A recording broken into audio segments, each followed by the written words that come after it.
Saudi নাকি Malaysia, which better বাংলাদেশিদের কাজের জন্য?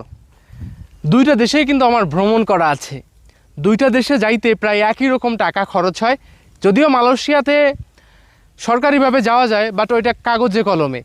কিন্তু দুইটা দেশে যাইতে একই রকম টাকা খরচ হলেও বেতন, কাজের ধরন, থাকার পরিবেশ সব কিছু কিন্তু আকাশ পাতাল ব্যবধান। তো আজকের ভিডিওতে আমি আলোচনা করব যে ভবিষ্যতে যদি বাংলাদেশিরা এই দুই দেশের মধ্যে যে কোনো একটি দেশে যায়, কোন দেশ কাজের জন্য ভালো বা গেলে ভালো হবে, বা বর্তমানে অবস্থা দেখেন। সৌদি আরবে আমি গিয়েছি, সেখানে কয়েক লক্ষ বাংলাদেশি কাজ করে। ঠিক তেমনি পাকিস্তানি, ইন্ডিয়ান, শ্রীলঙ্কান, এই আফ্রিকান অনেক দেশের লোক কাজ করে। যেমন কোটি লোক সেখানে কাজ করে, বাংলাদেশি কয়েক লক্ষ কাজ করে। ঠিক তেমনি বাংলাদেশের লক্ষ লোকের উপরে বেকার আছে। আমি দেখছি প্রায় 10 মাস কাজ নাই। আমি দেখছি প্রায় 1 বছর, মনে করেন 2 বছর, 3 বছর, 5 বছর আছে ইকামা নাই, অবৈধ। বুঝতে পারছেন? এখন এইরকম লোক আছে। আবার অনেকের আমি দেখছি যে 600 রিঙ্গিত, 800 রিঙ্গিত বেতন পায়। অনেকে আছে 3 মাস কাজ করছে সৌদি আরবে, বেতন দেয় না। অনেকে বলে যে আমার 6টা সাইট আছে, 3টা সাইড আছে, এটা বলে বলে মানুষের কাছ থেকে প্রতারণা করে টাকা নেয়।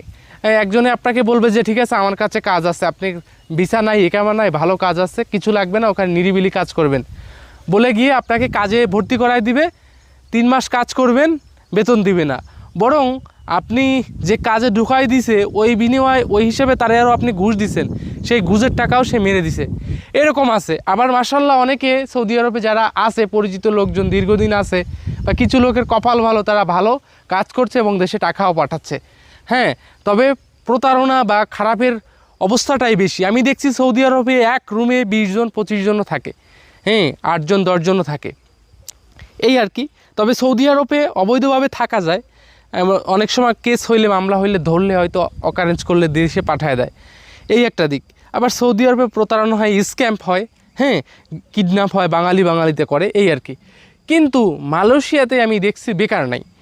যদিও মালয়েশিয়াতে অবৈধভাবে থাকা যায় না, বা থাকলে অনেকেই থাকে, কিন্তু ধরা পড়লে ওইখানকার পানিশমেন্টটা অনেক বেশি কড়া। কিন্তু ওখানে বেকার দেখলাম না। এবং ওখানকার সর্বনিম্ন বেতন আমি দেখছি 70-80 হাজার টাকা। ওখানে যদি আপনি অবৈধও থাকেন, উপরে থাকবেন, নিচতলায় ডিউটি করবেন রেস্টুরেন্টে, অথবা কোনো কৃষি বাগানে কাজ করেন, ভালো টাকা বেতন পাওয়া যায়। কনস্ট্রাকশনেরও একই। এবং মালয়েশিয়ার সিকিউরিটি অ্যান্ড সেফটি অনেক স্ট্রং। ওখানে আইন খুব কড়া, আপনি অপরাধ করলে আপনার রেহাই নেই। ওভারঅল আপনি মালয়েশিয়াতে অপরাধ করবেন, স্ক্যাম করবেন, আপনি কট খেয়ে যাবেন, আপনার রেহাই নাই, আপনি সে যেই দেশের সিটিজেনই হন না কেন। তো মালয়েশিয়াতে ইনকাম বেশি। মালয়েশিয়াতেও কিন্তু কয়েক লক্ষ বাংলাদেশি প্রবাসী কাজ করে। সৌদির পরে কিন্তু সবথেকে মালয়েশিয়াতে আমাদের প্রবাসী বেশি। মালয়েশিয়াতে পাকিস্তানিও আছে, সবই আছে। কিন্তু মালয়েশিয়াতে আমি দেখলাম কাজের ধরনটাও ভালো এবং পারিশ্রমিকও বেশি। কিন্তু ওখানে অবৈধ থাকলে পানিশমেন্টটা সৌদির থেকে অনেক বেশি স্ট্রং হয়। সৌদিতে জেল খেটে তারপরে দেশে ওরা টাকা দিয়ে পাঠায় দেয়, কিন্তু মালয়েশিয়াতে জেলও খাটবেন, আপনার টাকাও বাড়ির থেকে নিতে হবে। যাই হোক, কিন্তু আমি দেখলাম কেন আপনি অবৈধ থাকবেন, এইটা আলাদা প্রসঙ্গ।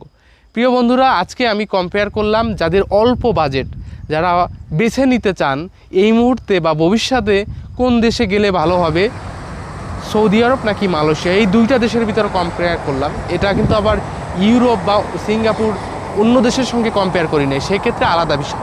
ভালো থাকবেন, সুস্থ থাকবেন, আলীর সঙ্গে থাকবেন। আল্লাহ হাফিজ।